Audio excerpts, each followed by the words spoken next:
ಅನೇಕದಂತಂ ಭಕ್ತಾನಾಂ ಏಕದಂತಮುಪಾಸ್ಮಹೇ ವಾಗರ್ಥಾವಿವ ಸಂಪ್ರಕ್ತೋ ವಾಗರ್ಥ ಪ್ರತಿಪತ್ತಯೇ ವೇದಿಕೆ ಬರಬೇಕಪ್ಪ.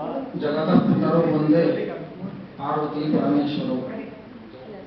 ಆರಾಧ್ಯ ದೇವನಾದಂತಹ ಶ್ರೀ ಮಹಾಗಣಪತಿಯನ್ನು ನಮಸ್ಕರಿಸುತ್ತಾ ಜಗತ್ತಿನ ತಂದೆ ತಾಯಿಗಳಾದಂತಹ ಪಾರ್ವತಿ ಪರಮೇಶ್ವರರನ್ನು ಸ್ಮರಿಸಿಕೊಂಡು ಈ ಒಂದು ಗಾಯತ್ರಿ ಗೆಳೆಯರ ಬಳಗದ ಎಲ್ಲ ಸದಸ್ಯರಿಗೆ ಹೃತ್ಪೂರ್ವಕವಾದಂತಹ ಅಭಿನಂದನೆಯನ್ನು ಸಲ್ಲಿಸುತ್ತಾ ನನಗೆ ಕೊಟ್ಟಂತಹ ಈ ವಿಷಯದ ಬಗ್ಗೆ 4 ಮಾತನ್ನು ತಿಳಿಯಪಡಿಸ್ತಾ ಇದ್ದೇನೆ. ಇಂಥ ಒಂದು ಅದ್ಭುತವಾದಂತಹ ಕಾರ್ಯಕ್ರಮವನ್ನು ಸಂಯೋಜಿಸಿದಂತಹ ಈ ಗೆಳೆಯರ ಬಳಗದ ಎಲ್ಲ ಸದಸ್ಯರಿಗೂ ಸಹ ನಾನು ಕೃತಜ್ಞನಾಗಿದ್ದೇನೆ. ಯಾಕೆಂತ ಹೇಳಿದರೆ ಈ ಒಂದು ಪೇಟೆಯಲ್ಲಿ ಪ್ರತಿ ತಿಂಗಳ ಕೊನೆಯ ಶನಿವಾರದಂದು ಈ ರೀತಿಯಾದಂತಹ ಒಂದು ಧಾರ್ಮಿಕ ಕಾರ್ಯಕ್ರಮವನ್ನು ಹಮ್ಮಿಕೊಳ್ಳುವುದರ ಜೊತೆಗೆ ಅನೇಕ ಗಣ್ಯರನ್ನು ಸ್ಮರಿಸಿ ಅವರಿಗೆ ಸನ್ಮಾನವನ್ನು ಸಲ್ಲಿಸುವಂತಹದ್ದು ಅಥವಾ ಬೇರೆ ಬೇರೆ ರೂಪದಲ್ಲಿ ಅವರನ್ನು ಗೌರವಿಸುವಂತಹದ್ದು ಒಂದು ಇದೆಯಲ್ಲ, ಇದು ನಿಜಕ್ಕೂ ಸಮಾಜ ಮಾಡಲೇಬೇಕಾದಂತಹ ಆದ್ಯ ಕರ್ತವ್ಯ. ಅದನ್ನು ತಾವೆಲ್ಲರೂ ಸೇರಿ ಅನೇಕ ವರ್ಷಗಳಿಂದ ನಿರ್ವಹಣೆ ಮಾಡಿಕೊಂಡು ಬರ್ತಾ ಇದ್ದೀರಿ. ಹಾಗಾಗಿ ಈ ಗೆಳೆಯರ ಬಳಗದ ಎಲ್ಲ ಸದಸ್ಯರಿಗೆ ಮತ್ತೊಮ್ಮೆ ನಾನು ಅಭಿನಂದನೆಯನ್ನು ಸಲ್ಲಿಸ್ತಾ ಇದ್ದೇನೆ. ಬಂಧುಗಳೇ, ಆಧ್ಯಾತ್ಮಿಕದಲ್ಲಿ ಆಚಾರ ವಿಚಾರಗಳು ಎನ್ನುವುದು ಇವತ್ತಿನ ವಿಷಯ. ನಮ್ಮ ಪ್ರಾಚೀನ ಪರಂಪರೆ ಆಧ್ಯಾತ್ಮ ದರ್ಶನವನ್ನು ಪ್ರತಿಯೊಬ್ಬ ವ್ಯಕ್ತಿಗೆ ಮಾಡಿಸಬೇಕು ಎನ್ನುವ ಹಿನ್ನೆಲೆಯಲ್ಲಿಯೇ ಆಚಾರ, ವಿಚಾರ, ಸಂಸ್ಕಾರ ಹಾಗೆ ಅನೇಕ ರೀತಿಯಾದಂತಹ ಪರಂಪರೆಯನ್ನು ನಮಗೆ ನೀಡಿದೆ. ಉದಾಹರಣೆಗೆ, ನಾವು ಬಾಲ್ಯದಲ್ಲಿರುವಾಗಲೇ ತಂದೆ ತಾಯಿಗಳು ಮಕ್ಕಳಿಗೊಂದು ಉತ್ತಮವಾದಂತಹ ಸಂಸ್ಕಾರವನ್ನು ನೀಡ್ತಾರೆ. ಪ್ರಾಯಶಃ ಅಂತಹ ಸಂಸ್ಕಾರಗಳು ಇತ್ತೀಚಿನ ದಿನಗಳಲ್ಲಿ ಸ್ವಲ್ಪ ಕ್ಷಣಿಸ್ತಾ ಇದೆ. ಅದರ ಪರಿಚಯವೂ ನಮಗೆ ಮರ್ತು ಹೋಗ್ತಾ ಇದೆ. ಮಾತೆಯರಿಗೆ ಅದು ನೆನಪಿರ್ತದೆ. ಉಪನಿಷ್ಕ್ರಮಣ ಸಂಸ್ಕಾರ ಎನ್ನುವುದಾಗಿ ಆ ಸಂಸ್ಕಾರದ ಹೆಸರು. ಮೊದಲನೇ ಸಲ ಮಗುವನ್ನ ದೇವರ ದರ್ಶನಕ್ಕೆ ಕರೆದುಕೊಂಡು ಹೋಗ್ತಾರೆ. ತೊಟ್ಲನ್ನ ಅಪ್ಪನ ಮನೆಯಿಂದ ಮನೆಗೆ ತರುವಂತಹ ಒಂದು ಸಂಸ್ಕಾರ. ಆ ಸಂದರ್ಭದಲ್ಲಿ ಆ ಮಗುವಿಗೆ ದೇವ ದರ್ಶನವನ್ನು ಮಾಡಿಸಬೇಕು ಎನ್ನುವ ಹಿನ್ನೆಲೆಯಲ್ಲಿ ದೇವಸ್ಥಾನಕ್ಕೆ ಕರೆದುಕೊಂಡು ಹೋಗಿ ತನ್ನ ಮಗನನ್ನ ದೇವರ ಸನ್ನಿಧಿಯಲ್ಲಿ ಇಟ್ಟು ಪ್ರಾರ್ಥನೆಯನ್ನು ಸಲ್ಲಿಸ್ತಾರೆ. ಭಗವಂತ, ನನ್ನ ಮಗಳನ್ನ ನಿನಗೆ ನಾನು ತೋರಿಸ್ತಾ ಇದ್ದೇನೆ. ನಿನ್ನ ಈ ದಿವ್ಯ ದೃಷ್ಟಿ ನನ್ನ ಮಗುವಿನ ಬಾಳಿಗೆ ಬೆಳಕನ್ನು ನೀಡುವಂತಾಗಬೇಕು. ಹಾಗಾಗಿ ನಿನ್ನ ಮತ್ತು ನನ್ನ ಮಗನ ಅಥವಾ ದೈವ ಮತ್ತು ಭಕ್ತನ ಸಂಬಂಧ ನಿರಂತರವಾಗಿ ನಡೆದುಕೊಂಡು ಹೋಗಬೇಕು. ಅವನ ಆಶೀರ್ವಾದದಡಿಯಲ್ಲಿ ಅರ್ಥಾತ್ ನಿನ್ನ ಆಶೀರ್ವಾದದಡಿಯಲ್ಲಿ ಇವನ ಬಾಳು ಬೆಳಗಬೇಕು ಎನ್ನುವುದನ್ನು ತಂದೆ ತಾಯಿಗಳಿಬ್ಬರು ಮೊದಲನೇ ಸಂಸ್ಕಾರವಾಗಿ ದೇವರನ್ನು ಪರಿಚಯಿಸ್ತಾರೆ. ಈ ದೇವರ ಪರಿಚಯ ಯಾಕೆ ಅಂತ ಕೇಳಿದರೆ, ನಾವು ನಿತ್ಯದ ಬದುಕನ್ನು ದೇವರು ಕೊಟ್ಟಂತಹ ವಿಶೇಷವಾದ ಕೊಡುಗೆಯ ಅಡಿಯಲ್ಲಿ ಬದುಕ್ತಾ ಇದ್ದೇವೆ. ಪ್ರಾಯಶಃ ನಮ್ಮಿಂದ ಒಂದು ಮುಷ್ಟಿ ಮಣ್ಣನ್ನು ಸೃಷ್ಟಿ ಮಾಡಲಿಕ್ಕೆ ಸಾಧ್ಯ ಇಲ್ಲ. ಪೃಥ್ವಿ ಇರಬಹುದು, ನೀರಿರಬಹುದು, ಬೆಳಕಿರಬಹುದು. ಹಾಗೆ ಈ ಪಂಚಭೂತಗಳಿಂದ ಬಂದಂತಹ ಅದ್ಭುತವಾದಂತಹ ಕೊಡುಗೆಯ ಹಿನ್ನೆಲೆಯಲ್ಲಿ ನಾವೆಲ್ಲ ಬದುಕ್ತಾ ಇದ್ದೇವೆ. ಆ ದೇವರ ಋಣವನ್ನು ನನ್ನ ಮಗ ಇಟ್ಕೊಳ್ಬಾರ್ದು, ದೇವರ ಋಣವನ್ನು ದೇವರಿಗೆ ಸಲ್ಲಿಸಬೇಕು ಎನ್ನುವ ಹಿನ್ನೆಲೆಯಲ್ಲಿಯೇ ದೇವಸ್ಥಾನಕ್ಕೆ ಕರೆದುಕೊಂಡು ಹೋಗಿ, ನೋಡ್ತಮ್ಮ ಇದು ದೇವರಿದ್ದ ಅಂತ ಮಗನಿಗೆ ತಂದೆ ತಾಯಿಗಳು ದೇವರನ್ನು ಪರಿಚಯಿಸ್ತಾರೆ. ಆಗ ಹೇಳ್ತಾನೆ ಮಗ, ಇದು ದೇವಸ್ಥಾನ, ಇದು ದೇವರು ಕಾಣ್ತಾ ಇಲ್ವಲ್ಲ ಎನ್ನುವುದಾಗಿ ಕೇಳಿದಾಗ, ನೋಡು ಒಳಗೆ ಗರ್ಭಗುಡಿಯಲ್ಲಿ ಕಲ್ಲಿದೆ, ಮೂರ್ತಿ ಇದೆ, ಆ ಮೂರ್ತಿಯೊಳಗೆ ದೇವನಿದ್ದಾನೆ ಎನ್ನುವುದಾಗಿ ತಂದೆ ತಾಯಿಗಳು ದೇವರನ್ನು ಪರಿಚಯಿಸ್ತಾರೆ. ಆಗ ಮಗು ಹೇಳ್ತದೆ, ಇಲ್ಲಿ ಕಲ್ಲು ಕಾಣಿಸ್ತದೆ, ನನಗೆ ದೇವರು ಕಾಣಿಸ್ತಾ ಇಲ್ಲ ಅಂತ. ಆಗ ತಂದೆ ತಾಯಿಗಳು ಹೇಳ್ತಾರೆ, ದೇವರ ಒಳಗೆ ಅಂದರೆ ಆ ಮೂರ್ತಿಯ ಒಳಗೆ, ಶಿಲೆಯ ಒಳಗೆ ದೇವರಿದ್ದಾನೆ ಎನ್ನುವುದನ್ನ ಆ ಮಗುವಿಗೆ ಪರಿಚಯವನ್ನು ಮಾಡ್ತಾರೆ. ಅಂದರೆ ದೇವೋ ದೇವಾಲಯ ಪ್ರೋಕ್ತೋ ದೇವೋ ಜೀವ ಸದಾಶಿವ. ಎಷ್ಟು ಚೆನ್ನಾಗಿದೆ ನೋಡಿ. ಇದು ನಮ್ಮ ದೇಹ. ಈ ದೇಹದ ಒಳಗೆ ಒಂದು ವಿಶೇಷವಾದಂತಹ ಶಕ್ತಿ ಇದೆ, ಆತ್ಮ ಇದೆ. ಇದನ್ನು ನೀನು ಪರಿಚಯ ಮಾಡಿಕೊಳ್ಬೇಕು ಎನ್ನುವುದನ್ನ ಪ್ರಾಯಶಃ 4-5 ವರ್ಷದಲ್ಲಿ ತಂದೆ ತಾಯಿಗಳು ಆ ಮಗುವಿಗೆ ತಿಳಿಯಪಡಿಸ್ತಾರೆ. ಇದೇ ಆಧ್ಯಾತ್ಮದ ಆದಿ. ಅಧ್ಯಾತ್ಮ ಅಂದ್ರೆ ಏನೂ ಅಲ್ಲ, ನಮ್ಮ ಅಂತರಂಗದಲ್ಲಿರುವಂತಹ ಭಗವಂತನ ದರ್ಶನವನ್ನು ಆ ಮಗುವಿಗೆ ಮಾಡುವ ಉದ್ದೇಶದಿಂದ ದೇವರನ್ನು ಪರಿಚಯಿಸ್ತಾರೆ. ನೋಡಿ, ಕರ್ಕೊಂಡು ಹೋಗಿ ಒಳಗೆ ದೇವರಿದ್ದ, ಒಳಗೆ ದೇವರಿದ್ದ, ಒಳಗೆ ದೇವರಿದ್ದ ಎನ್ನುವುದನ್ನ ಪರೋಕ್ಷವಾಗಿ ನಿನ್ನೊಳಗೆ ದೇವರಿದ್ದಾನೆ ಎನ್ನುವುದನ್ನು ತಿಳಿಸುವುದೇ ತಂದೆ ತಾಯಿಗಳು ಮೊದಲು ಕೊಡುವಂತಹ ಸಂಸ್ಕಾರ. ಇದು ಆಮೇಲೆ ಏನಾಯ್ತು ಅಂತ ಕೇಳಿದ್ರೆ ಬೆಳೀತಾ ಬೆಳೀತಾ ಬೆಳೀತಾ ದೇವರ ಒಳ ಅಂತ ಆಯ್ತು. ನೆನ್ಪಿಟ್ಕೊಳ್ಳಿ, ಎಷ್ಟು ಚಂದ ಇತ್ತು ನಮ್ಮ ಮನೆಯಲ್ಲಿ, ಹಾಗೆ ಇರ್ತಿತ್ತು ಆವಾಗ. ಮೊದಲೇ ಬಾಗಲು ಅಂತ ಹೇಳ್ತೇವೆ, ಆಮೇಲೆ ಜಗಲಿ, ಮಾಳಿಗೆ, ದೇವರ ಒಳ ಅಂತೇಳಿ. ಈ ದೇವರ ಒಳಕ್ಕೆ ಹೋಗುವ ಮಗು ಅಥವಾ ಭಕ್ತ ತನಗೆ ಒಂದಷ್ಟು ಚೌಕಟ್ಟನ್ನು ಹಾಕೊಂಡ. ತಾನು ದೇವರೊಳಗೆ ಹೋಗುವಾಗ ಕಾಲು ತೊಳ್ಕೊಂಡು ಹೋಗ್ಬೇಕು, ಸ್ನಾನ ಮಾಡ್ಕೊಂಡು ಹೋಗ್ಬೇಕು, ಮಡಿ ಉಟ್ಕೊಂಡು ಹೋಗ್ಬೇಕು, ಹಬ್ಬ ಮೇಲೆ ಹೋಗ್ಬೇಕು. ಈಗ ಅವನೇ ಒಂದಷ್ಟು ನಿಯಮವನ್ನು ಹಾಕಿಕೊಂಡು ಆ ದೇವರ ಸಂಬಂಧವನ್ನು ತಾನಾಗಿಯೇ ದೂರ ಮಾಡ್ಕೊಂಡು ಬಿಟ್ಟ. ಯಾಕೆಂತ ಕೇಳಿದ್ರೆ ನಮ್ಮಲ್ಲಿ ಇವತ್ತಿಗೂ ಇದೆಯಲ್ಲ, ಮಡಿ ಉಟ್ಕೊಂಡೇ ಹೋಗ್ಬೇಕು, ದೇವರೊಳಗೆ ಹೋಗೋದಾ ಹೀಗೆ ಹೋಗ್ಬೇಕು, ಕೆಲವಷ್ಟು ನಿಯಮಗಳಿವೆ. ಈ ನಿಯಮವನ್ನು ಗಟ್ಟಿಯಾಗಿ ಹಿಡ್ಕೊಂಡ ಬಿಟ್ರೆ ಆ ದೇವರ ಸಂಬಂಧವನ್ನು ನಾನು ಗಟ್ಟಿಯಾಗಿ ಹಿಡ್ಕೊಳ್ಬೇಕು ಎನ್ನುವುದನ್ನು ಮರ್ತೇ ಬಿಟ್ಟ. ಆದ್ದರಿಂದ ಪ್ರತಿಯೊಬ್ಬ ಮನುಷ್ಯನಿಗೂ ಸಹ ದೇವರ ಸಂಬಂಧ ಉಂಟಾಗಬೇಕು. ತಾನು ಯಾರು, ತಾನು ಏನು, ತಾನು ಎಲ್ಲಿಂದ ಬಂದವನು, ತನ್ನ ಪಯಣ ಎಲ್ಲಿಗೆ, ಇದನ್ನು ತಿಳಿಯಪಡಿಸುವ ಉದ್ದೇಶದಿಂದಲೇ ಮನೆಯಲ್ಲಿ ಒಂದಿಷ್ಟು ಆಚಾರಗಳು, ಮನೆಯಲ್ಲಿ ಒಂದಿಷ್ಟು ನಿಯಮಗಳು, ಮನೆಯಲ್ಲಿ ಒಂದು ವಿಶೇಷವಾದಂತಹ ಧ್ಯಾನ, ಭಜನೆ, ಅನೇಕ ರೀತಿಯಾದಂತಹ ಪರಂಪರೆಗಳಿತ್ತು. ನಮಗೆ ಒಂದು 10 ವರ್ಷ 15 ವರ್ಷದ ಹಿಂದೆ ಪ್ರತಿನಿತ್ಯ ಎಲ್ಲರೂ ಸೇರಿಕೊಂಡು ದೇವರ ಮುಂದೆ ಸುಂದರವಾದಂತಹ ಭಜನೆಯನ್ನು ಮಾಡ್ತಿದ್ವಿ. ಹಾಗೆ ಉಪವಾಸವನ್ನು ಮಾಡಿ ಅನೇಕ ವ್ರತ ನಿಯಮಗಳನ್ನು ಮಾಡ್ತಿದ್ವಿ. ಈಗ ಅದೆಲ್ಲ ಒಂದು ರೀತಿಯಾದಂತಹ ಕೃತಕವಾಗಿ ಬಿಟ್ಟಿದೆ. ತಸ್ಮಾತ್ ಇತ್ಯಾದಿ ಕರ್ಮ ಲೋಕರಂಜನಕಾರಕ. ಅವ್ರಿಗೆ ಸಂತೋಷವಾಗಬೇಕು ಅಂತ ಹೇಳಿ ಇವರೇನೋ ಮಾಡಲ್ಲ, ಇವನಿಗೆ ಸಂತೋಷ ಆಗಬೇಕು ಅಂತ ಅವನು ಮಾಡಲ್ಲ, ಅವ್ರು ಮಾಡೋದು ಇವ್ರು ಮಾಡೋದು, ಇವ್ರು ಮಾಡೋದು ಅಂತ ಅವ್ರು ಮಾಡೋದು ಬಿಟ್ಟರೆ ನಿಜವಾದ ಸಂಸ್ಕಾರದ ಮಹತ್ವ, ನಮ್ಮ ಪ್ರಾಚೀನ ಪರಂಪರೆ ಕೊಟ್ಟಂತಹ ಆಚಾರದ ಮಹತ್ವ ಕ್ಷಣಿತವಾಗಿ ಕ್ಷಣಿಸಿ ಈಗ ಸಾಮಾನ್ಯ ನಮಗೆ ನಮ್ಮ ಸಂಸ್ಕಾರವನ್ನು ಬೇರೆಯವರು ನೆನಪು ಮಾಡಬೇಕು ಅಂತಹ ಒಂದು ಪರಿಸ್ಥಿತಿ ಬಂದ್ಬಿಟ್ಟಿದೆ. ನೋಡಿ, ಮಕ್ಕಳಿಗೆ ಸಂಧ್ಯಾವಂದನೆಯನ್ನು ಮಾಡಿಸಿದ್ರು, ಪ್ರತಿನಿತ್ಯ 2 ಹೊತ್ತು ಸಂಧ್ಯಾವಂದನೆಯನ್ನು ಮಾಡುವುದು, ದೇವರ ಮುಂದರಿಗೆ ಕುಳಿತುಕೊಂಡು ಧ್ಯಾನವನ್ನು ಮಾಡುವಂತ ಅರ್ಥ. ಹಾಗೆ ಈಗ ನೋಡಿ, ಯೋಗ ಅಂತ ಪುನಃ ಶುರುವಾಗಿದೆ. ಯೋಗದಿಂದಾಗಿ ನಮ್ಮ ಆತ್ಮ ಅಂದ್ರೆ ನಮ್ಮ ಮನಸ್ಸು ಏಕಕಾಲಕ್ಕೆ 32,000 ಚಟುವಟಿಕೆಗಳನ್ನು ಮಾಡ್ತದೆ ಅಂತ. 32,000 ಚಟುವಟಿಕೆಯನ್ನ ಏಕಕಾಲಕ್ಕೆ ಮಾಡುವಂತಹ ಮನಸ್ಸನ್ನ ನಿಗ್ರಹಿಸಬೇಕು ಅಂತಾದ್ರೆ ಸುಲಭದ ಕೆಲಸ ಅಲ್ಲ. ಹಾಗಾಗಿಯೇ ಪ್ರತಿಯೊಬ್ಬ ಮನುಷ್ಯನಿಗೂ ಒಂದು ಆಚಾರ ಬೇಕು, ನಿಯಮ ಬೇಕು, ಉಪಾಸನೆ ಬೇಕು, ಉಪವಾಸ ಬೇಕು. ಈಗ ಉಪವಾಸ ಅಂತ ಮಾಡ್ತೇವೆ, ತಿಂಡಿ ಬದಲಾವಣೆ ಉಪವಾಸವಾಗಿದೆ. ಉಪವಾಸ ಅಂದ್ರೆ ಒಬ್ಬ ಧರಿಸದೆ ಊಟ ಮಾಡಿದ ಉಪವಾಸ ಆಯಿತು, ಇನ್ನೊಬ್ಬನ ಅವಲಕ್ಕಿ ಬದಲು ಉಪ್ಪಿಟ್ಟದಿಂದ ಉಪವಾಸವಾಯಿತು. ನಿಜವಾಗಿ ಉಪವಾಸ ಅಂದ್ರೆ ಏನು? ಭಗವಂತನ ಸಮೀಪದಲ್ಲಿ ಧ್ಯಾನಿಸುವುದೇ ಉಪವಾಸ. ಈ ಉಪವಾಸಾದಿಗಳನ್ನೆಲ್ಲ ಯಾಕೆ ನಮಗೆ ನಿಯಮವನ್ನು ಮಾಡಿದ್ರು ಅಂತ ಕೇಳಿದರೆ, ನೀನು ಒಂದೆಲ್ಲ ಒಂದು ದಿವಸ ದೇವರ ದರ್ಶನಕ್ಕೆ ಸಿದ್ಧನಾಗುವವನು, ಅಂತರಂಗದಿಂದ ಭಗವಂತನನ್ನು ಕಾಣುವುದು, ನಿನ್ನೊಳಗಿರುವಂತಹ ದೇವನನ್ನು ನೀನು ಕಾಣುವವನಾಗಬೇಕು. ಆದ್ದರಿಂದ ಈಗ ನಿನಗೆ ಎಲ್ಲ ರೀತಿಯಾದಂತಹ ಪ್ರತಿಯೊಂದು ರೀತಿಯಾದಂತಹ ಆಚರಣೆಗಳು ಬೇಕು ಎನ್ನುವುದಾಗಿ ನಮಗೊಂದು ವಿಶೇಷವಾದಂತಹ ನಿಯಮವನ್ನ, ಪರಂಪರೆಯನ್ನ, ಶಿಷ್ಟಾಚಾರವನ್ನು ಹಾಕಿಕೊಟ್ಟರು. ಇದನ್ನ ಒಂದು ಕಾಲದಲ್ಲಿ ತಂದೆ ತಾಯಿಗಳು ಹೇಳಿದ್ದನ್ನು ಕೇಳುವಂತಹ ಮಕ್ಕಳು ಇದ್ರು, ತಂದೆ ತಾಯಿಗಳಿಂದ ಮಕ್ಕಳಿಗೆ ಬೇಕಾದ ಉಪದೇಶವೂ ಇತ್ತು. ಅಂತಹ ಒಂದು ಗುರುಕುಲದ ವ್ಯವಸ್ಥೆಯೂ ಸಹ ಇತ್ತು. ಈಗ ಬರ್ತಾ ಬರ್ತಾ ಏನಾಗಿದೆ ಅಂತ ಕೇಳಿದ್ರೆ, ನಾವು ಯಾರಿಗೂ ಏನನ್ನು ಹೇಳುವ ಹಾಗೆ ಇಲ್ಲ. ಎಷ್ಟು ವಿಚಿತ್ರವಾಗಿದೆ ಅಂತ ಕೇಳಿದ್ರೆ, ಜ್ಞಾನಕ್ಕಾಗಿ ವಿದ್ಯೆ ಅಲ್ಲವೇ ಅಲ್ಲ, ಧನಕ್ಕಾಗಿ ವಿದ್ಯೆಯಾಗಿದೆ. ನೀನು 90 ಒಳಗೆ ತಗೊಂಡ್ರೆ ನಿನಗೆ ಎಂತೂ ಗೊತ್ತಿಲ್ಲ, ನಾನು ತಂದೆ ತಾಯಿ ಫಸ್ಟ್ ಹೇಳುವಂಥದ್ದು. ಅಲ್ಲಿ ಶಿಕ್ಷಕರು ಹೇಳ್ತಾರೆ, ನೀ 95 ಮೇಲೆ ಮಾಡಿದ್ರೆ ಮಾತ್ರ ನೋಡಿ ನಿನ್ನ ಶಾಲೆಯಲ್ಲಿ ಇಟ್ಟುಕೊಳ್ತೇವೆ. ಈಗ ನೋಡಿ ಎಂಥ ಕಂಡೀಷನ್ ಅಂತ ಕೇಳಿದ್ರೆ, ನಾವು ಸಹಜವಾದಂತಹ ಬದುಕನ್ನು ಬದುಕಲಿಕ್ಕೆ ಆಗ್ತಾನೇ ಇಲ್ಲ. ಅಂದ್ರೆ ಜ್ಞಾನ ಯಾರಿಗೂ ಬೇಕಾಗಿಲ್ಲ. ಮುಂದೆ ಹಿಂದಿನ ಕಾಲದಲ್ಲಿ ಆ ಗುರುಕುಲದಲ್ಲಿ ನಾವೆಲ್ಲ ವಾರಾನ್ನ ಮಾಡಿ ಓದಿದವರು. ವಾರಾನ್ನ ಅಂದ್ರೆ ನಿಮ್ಗೆ ಗೊತ್ತಿರಬಹುದು, ಪಾಠಶಾಲೆ ಹೋಗ್ತಾ ಒಬ್ಬೊಬ್ಬರ ಮನೇಲಿ 1 ದಿವಸ ಓದಬೇಕಿತ್ತು. 5 ಗಂಟೆಗೆ ಹೇಳಬೇಕು ಅಂತ ಹೇಳಬೇಕು, ತಣ್ಣೀರ ಸ್ನಾನವನ್ನು ಮಾಡಬೇಕು, ಒಂದು ಕಟ್ಟೆಯೋ ಅಥವಾ ಪಾಠಶಾಲೆಯ ಹೊರಾಂಗಣದಲ್ಲಿ ಕುಳಿತುಕೊಂಡು ಬೆಳಗ್ಗೆ ವೇದ ಮಂತ್ರಾದಿಗಳನ್ನು ಪಠನೆ ಮಾಡಬೇಕಿತ್ತು.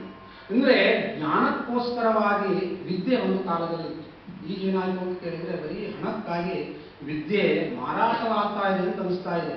ಒಂದೊಂದು ಕಾಲೇಜಿನ ಫೀಸನ್ನು ಕೇಳಿದ್ರೆ ತುಂಬಾ ಆಶ್ಚರ್ಯವಾಗ್ತದೆ. ನಾನೇ ನನ್ನ ಮಗನನ್ನು ದೀಕ್ಷಾ ಕಾಲೇಜಿಗೆ ಬಿಟ್ಟಿದ್ದೇನೆ. 4 ಲಕ್ಷ ನಿಮ್ಗೆ ಕಡಿಮೆ ಸ್ವಲ್ಪ ಪಟ್ಟರೆ ಪರಿಚಯದವರು ನೀವು ಅಂತ ನಮಗೆ 450 60 5ವರೆಗಿದೆ ಅಂತ ಹೇಳ್ತಾರೆ. ನೋಡಿ ಎಂಥ ವಿಚಿತ್ರ ಅಂತ ಕೇಳಿದ್ರೆ ಇಲ್ಲೇ ಕೊಡೋದು ಅಲ್ಲೇ ಕೊಡೋದು, ಅಲ್ಲೇ ವಿಶೇಷ ಏನಿಲ್ಲ. ಅದು ನಮಗೊಂದು ಭ್ರಮೆ ಇದೆಯಲ್ಲ, ನಮ್ಮ ಮಕ್ಕಳು ಏನೋ ಆಗಬೇಕು, ಡಾಕ್ಟರ್ ಆಗಬೇಕು, ಇಂಜಿನಿಯರ್ ಆಗಬೇಕು, ನಮ್ಮ ಮಕ್ಕಳು ಮಂತ್ರಿ ಆಗಬೇಕು ಅಂತ ವಿಚಾರ ಮಾಡ್ತೇವೆ ಅಂತ ಕೇಳಿದ್ರೆ ಮಂತ್ರದೃಷ್ಟಾರರಾಗಬೇಕು, ಹೇಳೋ ಒಳ್ಳೆಯ ಮನುಷ್ಯನಾಗಬೇಕು ಅಂತ ನಾವು ವಿಚಾರವನ್ನೇ ಮಾಡಲಿಲ್ಲ. ನಮ್ಮ ಹೆಡ್ಡ ತಲೆ ಯಾಕೆ ಅಂತ ಕೇಳಿದ್ರೆ ಇವತ್ತಿನ ಈ ಪ್ರಪಂಚದ ನಡುವೆ ಆಗಿದೆ. ಯಾಕೆ ಅಂತ ಕೇಳಿದ್ರೆ ಮಗು ಗರ್ಭದಲ್ಲಿರುವಾಗ ಭಗವಂತನಲ್ಲಿ ಪ್ರಾರ್ಥನೆಯನ್ನು ಮಾಡ್ತದೆ ಅಂತೆ. ಭಗವಂತ ಈ ನರಕದಿಂದ ನನ್ನ ಹೇಗಾದರೂ ಬಚಾವ್ ಮಾಡು, ಹೊರಗೆ ಹಾಕಿಕೊಡು. ಈ ಒಂದು ಮಲ ಮೂತ್ರ ಅನೇಕ ಜೀವ ಜಂತುಗಳ ಕಾಟದಿಂದ ಬೆಂದು ನೊಂದು ತಾಪದಿಂದ ಬಳಲ್ತಾ ಇದ್ದೇನೆ, ಹೇಗಾದರೂ ನನ್ನನ್ನು ಪಾರು ಮಾಡುವಂತ ಭಗವಂತನಲ್ಲಿ ಪ್ರಾರ್ಥನೆಯನ್ನು ಮಾಡ್ತದೆ ಅಂತ. ಹಾಗೆ ಭಗವಂತನ ಅನುಗ್ರಹದಿಂದ ಹೊರಬಂದ ಮಗುವಿಗೆ ಈ ಮಾಯೆ ಇದೆಯಲ್ಲ ಪ್ರಪಂಚದಲ್ಲಿ ಮಾಯೆ, ಈ ಮಾಯೆ ಮುಸುಕಿ ಬ್ಯಾ ಬ್ಯಾ ಅಂತ ಅಳಲಿಕ್ಕೆ ಪ್ರಾರಂಭವಾಯಿತು. ಅಳಲಿಕ್ಕೆ ಪ್ರಾರಂಭವಾದ ಮಗುವಿಗೆ ಬೇಕಾದಂತ ತಂದೆ ತಾಯಿಗಳು ಕೊಡಬೇಕಾಯ್ತು. ಅದ್ರ ಕೊಟ್ಟರು ಸುಮ್ಮಂಗಿರ್ತಾ, ಇದ್ರ ಕೊಟ್ಟರು ಸುಮ್ಮಂಗಿರ್ತಾ ಅಂತ ಹೇಳಿ ಮನದಿಂದನೇ ಕೊಡಲಿಕ್ಕೆ ಪ್ರಾರಂಭ ಮಾಡಿದ್ರು.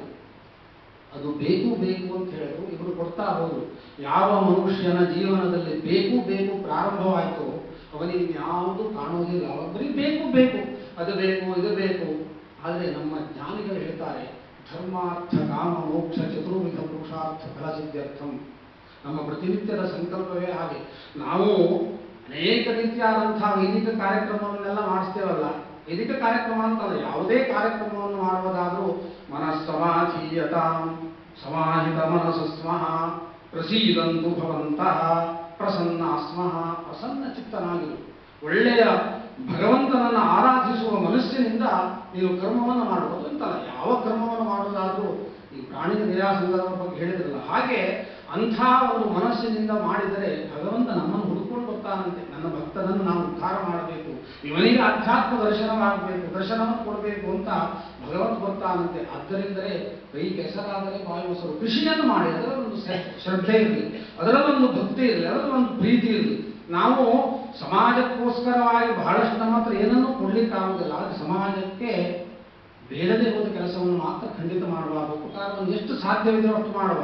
ಇದೇ ಆಧ್ಯಾತ್ಮದ ತಳಹದಿ. ಇದಕ್ಕೆ ಆಚಾರ ಬೇಕು, ಇದಕ್ಕೆ ಮನೆಯಲ್ಲಿ ವಿಶೇಷವಾದಂತಹ ತಂದೆ ತಾಯಿಗಳ ಮಾರ್ಗದರ್ಶನ ಬೇಕು. ಇದರಿಂದಾಗಿ ಒಬ್ಬ ಮನುಷ್ಯ ತನ್ನ ಜೀವನದಲ್ಲಿ ಆಧ್ಯಾತ್ಮ ದರ್ಶನವನ್ನು ಮಾಡುವುದಕ್ಕೆ ಸಾಧ್ಯ. ಆದ್ದರಿಂದ ಆಚಾರವು ಮೊದಲನೆಯ ಧರ್ಮ. ಆಚಾರದಿಂದ ಬದುಕಬೇಕು. ಧರ್ಮಾರ್ಥ ಕಾಮಗಳನ್ನು ತಪ್ಪದೆ ನಮಗೆಲ್ಲವೂ ಬೇಕು. ಈಗ ಈ ಆಸೆ ಹೇಳುವುದು ಯಾರನ್ನೂ ಬಿಡಲಿಲ್ಲ. ನಮ್ಮ ಡಿ.ವಿ.ಜಿಯವರು ಬಹಳ ಸುಂದರವಾಗಿ ಹೇಳ್ತಾರೆ, ಅನ್ನದಾತುರಕ್ಕಿಂತ ಚಿನ್ನದಾತುರ ತೀಕ್ಷ್ಣ, ಚಿನ್ನದಾತುರಕ್ಕಿಂತ ಹೆಣ್ಣು ಗಂಡು ಒಲವು, ಮನ್ನಣೆಯ ದಾತುರ ಇದೆಲ್ಲಕ್ಕೂ ತೀಕ್ಷ್ಣತಮ, ತಿನ್ನುವುದಾತ್ಮವನ್ನು ಮಂಕುತಿಮ್ಮ. ಎಂತ ಸೊಗಸಾಗಿ ಹೇಳ್ತಾರೆ ಅಂತ ಹೇಳಿದ್ರೆ, ಮನುಷ್ಯ ಸ್ವಲ್ಪ ಬೆಳೆದಾನ ಕೂಡಲೇ ಮೊದಲ ಅನ್ನಕ್ಕಾಗಿ ಚಿಂತೆಯನ್ನು ಮಾಡ್ತಾನೆ. ಸ್ವಲ್ಪ ಸಣ್ಣ ಪುಟ್ಟ ಯಾವುದೋ ನೌಕರಿಯನ್ನು ಮಾಡಿಯೋ ಕೆಲಸವನ್ನು ಮಾಡಿಯೋ ಬಿಸಿನೆಸ್ ಮಾಡಿ ತನ್ನ ಹೊಟ್ಟೆಯನ್ನು ತುಂಬಿಕೊಳ್ತಾನೆ. ಹೊಟ್ಟೆ ತುಂಬಿದ ತಕ್ಷಣ ಅವನು ಶುರುವಾಗ್ತದೆ ಅನ್ನದಾತುರಕ್ಕಿಂತ ಚಿನ್ನದಾತುರ ತೀಕ್ಷ್ಣ. ಸ್ವಲ್ಪ ಬಂಗಾರ ಮಾಡಿಸುವ, ಸ್ವಲ್ಪ ಬೆಳ್ಳಿ ಮಾಡಿಸುವ, ಒಂದು ಒಳ್ಳೆ ಸಾಯಿಡ್ ಸಿಕ್ಕಿದ್ದು ತಗೊಳ್ಳುವ. ನೋಡಿ, ಎರಡನೇ ಆತುರ. ಇದಾದ ತಕ್ಷಣದಲ್ಲಿ ಬರ್ತದೆ ನಮಗೆ ಚಿನ್ನದಾತುರ ತೀಕ್ಷ್ಣ, ಮನ್ನಣೆಯ ದಾತುರ ಇದೆಲ್ಲಕ್ಕೂ ತೀಕ್ಷ್ಣತಮ. ಇದಾದ್ಮೇಲೆ ಭೋಗಿಸುವ ಆಸೆ ಶುರುವಾಗ್ತದೆ. ಇಂತಹ ಕಾಲಲ್ಲೇ ಓಡಾಡಬೇಕು, ನಾನು ಇಂಥ ಡ್ರೆಸ್ ಅನ್ನೇ ಹಾಕಬೇಕು, ಹೀಗೆ ಊಟವನ್ನು ಮಾಡಬೇಕು. ನೋಡಿ, ಎಷ್ಟು ಸಣ್ಣದಾಗಿರುವಂತಹ ಮನಸ್ಸು ಈ ಕಾಮದ ಒಂದು ವಿಶೇಷವಾದಂತಹ ಬಯಕೆಯಿಂದ ಎಷ್ಟು ವಿಕಾರವಾಯಿತು ನೋಡಿ. ತಮ್ಮನೋ ಅಣ್ಣನೋ ಮನೆಯಲ್ಲಿ ಊಟಕ್ಕೆ ಸ್ವಲ್ಪ ತೊಂದರೆ ಇದೆ ಅಂತ ಬಳಲಿದ್ರೆ ಅವನಿಗೆ ಕೊಡ್ಲಿಕ್ಕೆ ಬರುವುದಿಲ್ಲ, ಕೊಡುವುದಿಲ್ಲ ಅವರು. ಯಾಕೆಂತ ಕೇಳಿದ್ರೆ ಅವರ ಆಸೆ ಪೂರೈಸಬೇಕಾಯ್ತಲ್ಲ. ಚಿನ್ನದಾತುರಕ್ಕಿಂತ ಹೆಣ್ಣು ಗಂಡು ಒಲವು. ಅವನಿಗೆ ಆಸೆ ಇದೆ, ಈ ಆಸೆ ಇದೆ, ಅದನ್ನು ಬೇಕು ಇದನ್ನು ಬೇಕು ಅಂತ ಶುರುವಾಯ್ತು ಅವನ ಇನ್ನೊಂದು ಆಸೆ. ಅನ್ನದಾತುರಕ್ಕಿಂತ ಚಿನ್ನದಾತುರ ತೀಕ್ಷ್ಣ, ಚಿನ್ನದಾತುರಕ್ಕಿಂತ ಹೆಣ್ಣು ಗಂಡು ಒಲವು, ಮನ್ನಣೆಯ ದಾತುರ ಇದೆಲ್ಲಕ್ಕೂ ತೀಕ್ಷ್ಣತಮ, ತಿನ್ನುವುದ ಆತ್ಮವನ್ನು ಮಂಕುತಿಮ್ಮ. ಮನ್ನಣೆ ಹಾಕಲು ಶುರುವಾಗ್ತದೆ. ನನ್ನನ್ನು ಹೀಗೆ ಕರಿಬೇಕು, ಇಲ್ಲೇ ಕೊಡಿಸ್ಬೇಕು, ನನ್ನನ್ನು ಹೀಗೆ ಮಾತಾಡಿಸ್ಬೇಕು, ನನಗೆ ಇಂತಹ ಸ್ಥಾನವನ್ನೇ ಕೊಡಬೇಕು. ನೋಡಿ, ಈ ಒಂದು ಬಯಕೆ ಯಾವಾಗ ಶುರುವಾಯಿತೋ ತಿನ್ನುವುದ ಆತ್ಮವನ್ನು ಮಂಕುತಿಮ್ಮ, ಅವನ ಜೀವನದ ಎಲ್ಲವನ್ನೂ ಕಳ್ಕೊಳ್ತಾನಂತೆ. ಆದ್ದರಿಂದ ಈ ಮನುಷ್ಯ ಹುಟ್ಟಿದ ತಕ್ಷಣದಲ್ಲಿ ಬೇಕು ಬೇಕು ಶುರುವಾಯಿತು. ಬೆಳೀತಾ ಬೆಳೀತಾ ಬೆಳೀತಾ ಹೋದಂತೆ ಈ ಬೇಕು ಬೇಕು ಮತ್ತೂ ಬೆಳೀತಾ ಹೋಗಿ ಕೊನೆಗೆ ಅವನೇ ನಾಶವಾಗ್ತಾನೆ. ಅದನ್ನು ಎಚ್ಚರಿಸುವುದಕ್ಕೆ ಸಂಸ್ಕಾರ, ಅದನ್ನು ಎಚ್ಚರಿಸುವುದಕ್ಕೆ ಆ ಮಾರ್ಗವನ್ನು ಬಿಟ್ಟು ಬಂಧು ಬಾಂಧವರೊಡನೆ ಬದುಕುವುದನ್ನು ಕಲಿಸುವುದಕ್ಕೆ ಆಚಾರ, ಸಮಾಜ ಸೇವೆಯನ್ನು ಮಾಡುವುದಕ್ಕೆ ಆಚಾರ, ಪ್ರತಿನಿತ್ಯದ ಬದುಕನ್ನು ಬದುಕುವುದಕ್ಕೆ ಆಚಾರ. ಮಾತೃದೇವೋ ಭವ, ಪಿತೃದೇವೋ ಭವ, ಆಚಾರ್ಯ ದೇವೋ ಭವ, ಅತಿಥಿ ದೇವೋ ಭವ. ಎಷ್ಟು ಸುಂದರವಾಗಿದೆ ಅಂತ ಕೇಳಿದರೆ, ನಿನ್ನನ್ನ ಹೊತ್ತು ಸಾಕಿ ಸಲಹೆ ಮಾಡಿದಂತಹ ನಿನ್ನ ಬಂಧುವನ್ನ, ನಿನ್ನ ತಂದೆ ತಾಯಿಯನ್ನ, ಬಳಗವನ್ನ ಬಿಟ್ಟು ಏನೇನೋ ಆಗಿ ಹೋಗ್ಬೇಡಪ್ಪ.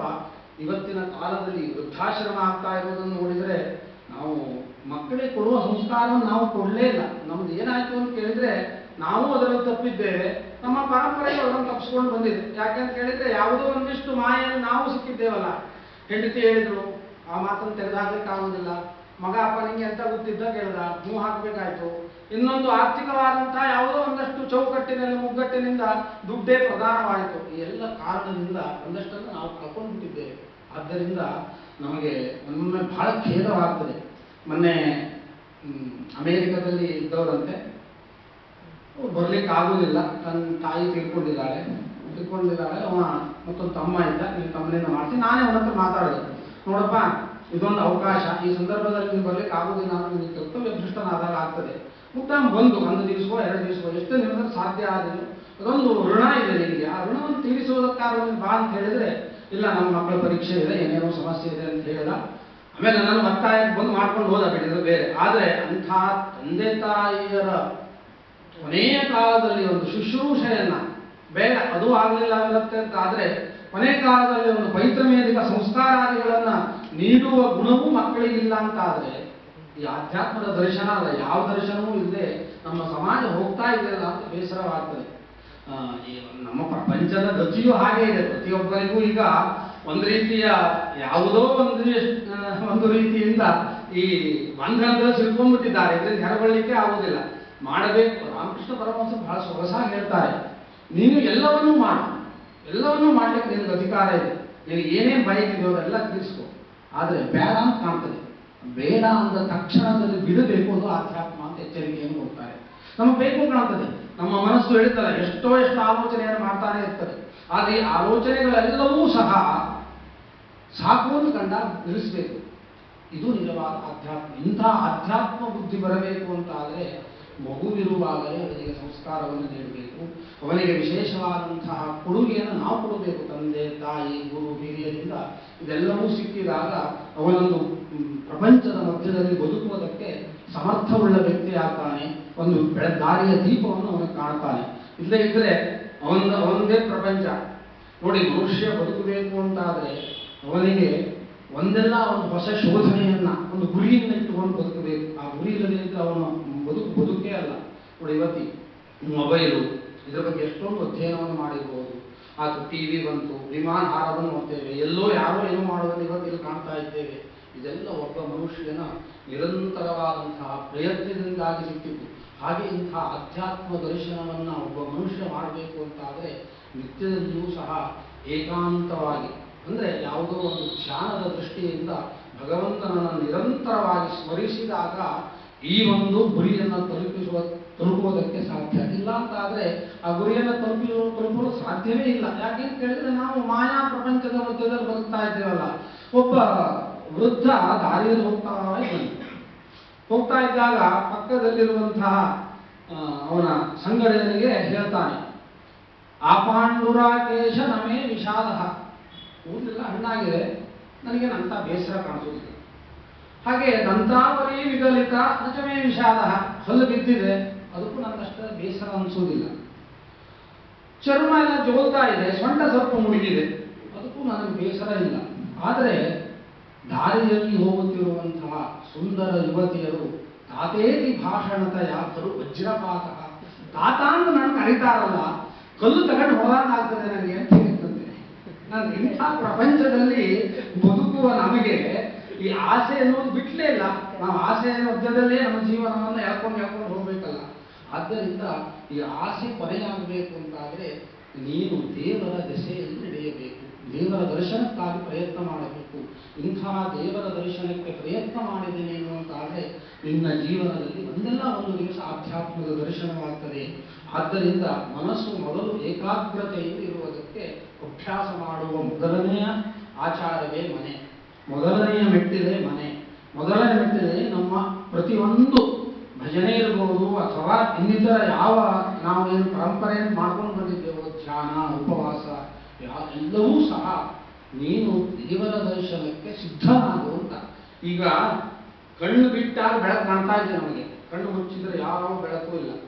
ಉದಾಹರಣೆಗೆ ನಿಮ್ಮ ಜೀವನದಲ್ಲಿ ನೆನಪು ಮಾಡಿಕೊಳ್ಳಿ. ನನ್ನ ಜೀವನದಲ್ಲಿ ನಡೆದಂಥ ಒಂದು ಘಟನೆಯನ್ನು ಹೇಳ್ತೇನೆ ನಾನು. ಸಾಮಾನ್ಯವಾಗಿ ಒಂದು 35ರಿಂದ 40 ವರ್ಷದ ಹಿಂದೆ ಶಾಲೆಗೆ ಹೋಗ್ತಾ ಆಡ್ಲಿಕ್ಕೆ ಹೋದಾಗ ಕೆರೆಗೆ ಬಿದ್ದುಬಿಟ್ಟಿದ್ದೆ. ಕೆರೆಗೆ ಬಿದ್ದಾಗ ಅಲ್ಲಿ ಆವಾಗ ಈ ವ್ಯವಸ್ಥೆ ಇಲ್ಲ, ಒಂದು ಬೇರನ್ನು ಹಿಡ್ಕೊಂಡು ಈಗ ಅಲ್ಲ, ಒಟ್ಟು ಪ್ರಾಣ ಜೀವ ಭಯವಲ್ಲ. ಈಗ ಮೇಲೆ ನೋಡ್ತಾ ಇರುವಾಗ ನಮ್ಮನೇಲಿ ಕೆಲಸ ಮಾಡುವ ಒಂದು ಬುದ್ಧಿ ಕ್ಷಮೆಗಳವಂತಂದು ನನಗೆ ಕೊಟ್ಟಿದ್ದ. ಆ ಕೊಟ್ಟಿದಂತಹ ಸನ್ನಿವೇಶ ಇವತ್ತಿಗೂ ನನಗೆ ಮರೀಲಿಕ್ಕೆ ಆಗ್ತಾ ಇಲ್ಲ. ಹಾಗಾಗಿ ಯಾಕೆ ಮರೀಲಿಲ್ಲ ಅಂತ ಹೇಳಿದ್ರೆ, ನನ್ನಲ್ಲಿ ಅಂತಹ ಒಂದು ವಿಶೇಷವಾದಂತಹ ಶಕ್ತಿ ಇದೆ, ಅದು ನಿಮ್ಮಲ್ಲೂ ಇದೆ. ಅದು ಬುದ್ಧಿಗೂ ಮೀರಿದಂತಹ ಅದ್ಭುತವಾದಂತಹ ಶಕ್ತಿ. ಈ ಶಕ್ತಿ ಯಾವುದೋ ಒಂದು ಸಂದರ್ಭದಲ್ಲಿ ಅಂತಹ ಘಟನೆಯನ್ನು ಗಟ್ಟಿಯಾಗಿ ಹಿಡ್ಕೊಂಡಿರ್ತದೆ. ಆ ಹಿಡ್ಕೊಂಡಿರುವಂತಹ ಬುದ್ಧಿಯೇ ಅದನ್ನೇ ಆತ್ಮ ಅಂತ ಹೇಳಿದೆ, ಅದನ್ನೇ ದರ್ಶನ. ಕಸ್ತ್ವಂ ಕೋಹಂ ಕುತ ಆಯಾತಃ ಕಾಮೇ ಜನನಿ ಕೋಮೇ ತಾತಃ ಇತಿ ಪರಿಭಾವಯ ಸರ್ವಮಸಾರಂ ಸರ್ವಂ ತ್ಯಕ್ವಾ ಸ್ವಪ್ನ ವಿಚಾರಂ. ನಮ್ಮ ಕಥೆ ಇದೆ, ನಮ್ಮಲ್ಲೂ ಶಕ್ತಿ ಇದೆ. ನಾವು ಅಂತರಂಗದಲ್ಲಿ ಭಗವಂತನನ್ನು ದರ್ಶನ ಮಾಡುವುದಕ್ಕೆ ಎಲ್ಲ ಯೋಗ್ಯತೆ ನಮಗಿದೆ. ಆದರೆ ಅದನ್ನು ಸಾಧಿಸುವುದಕ್ಕಾಗ್ತಾ ಇಲ್ಲ. ಯಾಕೆ ಸಾಧಿಸುವುದಕ್ಕೆ ಆಗ್ತಾ ಇಲ್ಲ ಅಂತ ಕೇಳಿದರೆ, ಏಕಾಗ್ರತೆ ನಮ್ಮಲ್ಲಿ ಬರ್ತಾ ಇಲ್ಲ. ನಾವು ಪ್ರಪಂಚದ ಮಧ್ಯದಲ್ಲಿ ಬೇಕಿದ್ದು ಬೇಡದಿದ್ದು ಒಂದಷ್ಟು ಗಂಟು ಹಾಕ್ಕೊಂಡ್ಬಿಟ್ಟಿದ್ದೇವೆ. ಕೆಲವು ನಾವು ಗಂಟು ಹಾಕ್ಕೊಂಡಿದ್ದೇವೆ, ಕೆಲವು ತಾನಾಗಿ ಒಂದು ಗಂಟು ಬಿದ್ದಿದೆ. ಹಾಗಾಗಿ ಈ ರಾಮಕೃಷ್ಣ ಪರಮಹಂಸ ಒಂದು ಒಳ್ಳೆಯ ಉದಾಹರಣೆಯನ್ನು ಕೊಡ್ತಾರೆ. ಈ ದೋಣಿ ತೇಲಿ ಹೋಗಬಾರದು ಅಂತ ಹೇಳಿ ಒಂದು ಗಟ್ಟಿಯಾದ ಹುತ್ತಕ್ಕೆ ಆ ನಾವಿಕ ದೋಣಿಯ ಹಗ್ಗವನ್ನು ಗಟ್ಟಿಯಾಗಿ ಕಟ್ಟಿಟ್ಟಿದ್ದ. ಬಂದ ರಾತ್ರಿಯ ಸಮಯವಾಗಿತ್ತು, ಇನ್ನೇನು ಬೆಳಗಾಗಬೇಕು ಆಗ್ತದೆ ಅಂತ ಹೇಳುವತ್ತಿಗೆ ಅಚ್ಚೆ ದಿಡಕ್ಕೆ ಹೋಗ್ಬೇಕಿತ್ತು. ಕೂತ್ಕೊಂಡ, ಹುಟ್ಟಾಗ್ತಾ ಇದ್ದ. ಬೆಳಗ್ಗೆ 8 ಆಯ್ತು, 9 ಆಯ್ತು, ಹುಟ್ಟಾಗ್ತಾನೆ ಇದ್ದಾನೆ. ಏನು ಮಾಡಿದ್ರು, ದೋಣಿ ಮುಂದೆ ಹೋಗುದಿಲ್ಲ. ಹಿಂದೆ ನೋಡ್ತಾನೆ, ಕಟ್ಟಿದ ಗಂಟು ಹಾಗೆ ದೋಣಿ ಹೋಗಬಾರ್ದು ಅಂತ ಕಟ್ಟಿದ ಗಂಟು ಅಲ್ಲೇ ಗಟ್ಟಿಯಾಗಿ ಕಟ್ಟಿಕೊಂಡಿದೆ. ಇವನು ಹುಟ್ಟಾಕಿದ್ದು ಸುಳ್ಳಲ್ಲ, ದೋಣಿ ಮುಂದೆ ಹೋಗಲಿಲ್ಲ. ನಮ್ಮ ಕಥೆಯೋದೆ, ನಾವು ಅದು ಬೇಕು ಇದು ಬೇಕು ಅಂತ ಬಯಸ್ತೇವೆ. ಅದು ಬೇಡದೇ ಇರುವಂತಹದ್ದು ಒಂದಷ್ಟನ್ನು ಗಂಟು ಹಾಕ್ಕೊಂಡು ಆ ಗಂಟಿಂದ ಹೊರಗೆ ಬರಲಿಕ್ಕೆ ಆಗುವುದಿಲ್ಲ. ದೇವರ ದರ್ಶನವೂ ಇಲ್ಲ, ಆಧ್ಯಾತ್ಮ ದರ್ಶನವೂ ಇಲ್ಲ, ಯಾವ ದರ್ಶನವೂ ಇಲ್ಲ. ಇಲ್ಲೇ ಅವನು ಹೇಳಿದ್ದನ್ನು ಮಾಡಬೇಕು, ಇವನು ಹೇಳಿದ್ದನ್ನು ಮಾಡಬೇಕು, ಅದು ಸರಿ ಇದು ಸರಿ ಅಂತ ಕಾಣ್ತದೆ. ಆದರೆ ನಮಗೆ ಎಚ್ಚರಿಕೆಯನ್ನು ಕೊಡ್ತಾರೆ, ನೀವು ಯಾರು ಏನನ್ನೇ ಮಾಡಿ ಒಂದು ನಿಮ್ಮ ಕರ್ತವ್ಯದ ಬಗ್ಗೆ ಅಥವಾ ನಿಮ್ಮ ಗುರಿಯ ಬಗ್ಗೆ ಎಚ್ಚರವಿರಲಿ. ಆ ಗುರಿಯನ್ನು ಸಾಧಿಸುವ ವಿಚಾರದಲ್ಲಿ ನಿರಂತರವಾದಂತಹ ಪ್ರಯತ್ನ ನಿಮ್ಮದು ಇದ್ದರೆ ಒಂದೆಲ್ಲ ಒಂದು ದಿವಸ ದೇವರ ದರ್ಶನವನ್ನು, ಆತ್ಮದರ್ಶನವನ್ನು ಹೊಂದುವುದಕ್ಕೆ ಸಾಧ್ಯ ಎನ್ನುವುದನ್ನು ಎಚ್ಚರಿಕೆಯನ್ನು ಕೊಡ್ತಾರೆ. ಅದಕ್ಕೆ ಶಂಕರಾಚಾರ್ಯ ಹೇಳ್ತಾರೆ, ಜಂತೂನಾಂ ನರಜನ್ಮ ದುರ್ಲಭಮತಃ ಪುಂಸ್ತ್ವಂ ತಥೋ ವಿಪ್ರತ ತಸ್ಮಾತ್ ದ್ವೈದಿಕ ಧರ್ಮ ಮಾರ್ಗ ಪರತ ವಿದ್ವತ್ವಮಸ್ಮಾತ್ ಪರಂ ಆತ್ಮಾನಾತ್ಮ ವಿವೇಚನಂ ಸ್ವನುಭವೋ ಬ್ರಹ್ಮಾತ್ಮನ ಸಂಸ್ಥಿತಿ ಮುಕ್ತಿರ್ನೋ ಶತಕೋಟಿ ಜನ್ಮ ಸುಕೃತೈ ಪುಣ್ಯೈರ್ವಿನಾ ಲಭ್ಯತೆ. ಜನ್ಮಾಂತರದ ಒಂದಿಷ್ಟು ಕರ್ಮಗಳನ್ನು ನಾವು ಕಟ್ಟಿಕೊಂಡು ಬಂದಿದ್ದೇವೆ. ಈ ಜನ್ಮಾಂತರದ ಕರ್ಮ ಇಲ್ಲದೇ ಇದ್ದರೆ ನಾವು ಈ ಬ್ರಾಹ್ಮಣ್ಯವನ್ನೇ ಕಾಣಲಿಕ್ಕೆ ಸಾಧ್ಯ ಇಲ್ಲ, ಮನುಷ್ಯತ್ವವನ್ನೇ ಕಾಣಲಿಕ್ಕಿಲ್ಲ. ಅದರಲ್ಲೂ ಬ್ರಾಹ್ಮಣನಾಗಿ, ಅದರಲ್ಲೂ ಗಾಯತ್ರಿ ಉಪದೇಶವನ್ನು ಹೊಂದಿ, ಅದರಲ್ಲೂ ಇಂತಹ ವಿಶೇಷವಾದಂತಹ ಸೇವೆಯನ್ನು ಮಾಡುತ್ತಾ ಜೀವನವನ್ನು ಮಾಡುತ್ತಿರುವಂತಹ ಒಬ್ಬ ವ್ಯಕ್ತಿ ತನ್ನ ಪಾಪಗಳನ್ನೆಲ್ಲ ಕಳೆದುಕೊಂಡು ಮುಕ್ತಿರ್ನೋ ಶತಕೋಟಿ ಜನ್ಮ ಸುಕೃತೆ ಪುಣ್ಯೇರ್ವಿರಾಲಭ್ಯತೆ, ಅಂತಹ ಪುಣ್ಯವನ್ನು ಸಂಗ್ರಹ ಮಾಡಿಕೊಳ್ಳದೇ ಇದ್ದರೆ ಈ ಜನ್ಮ ಒಂದು ವ್ಯರ್ಥ. ಈ ಜನ್ಮಕ್ಕೆ ಏನು ಬೇರೆ?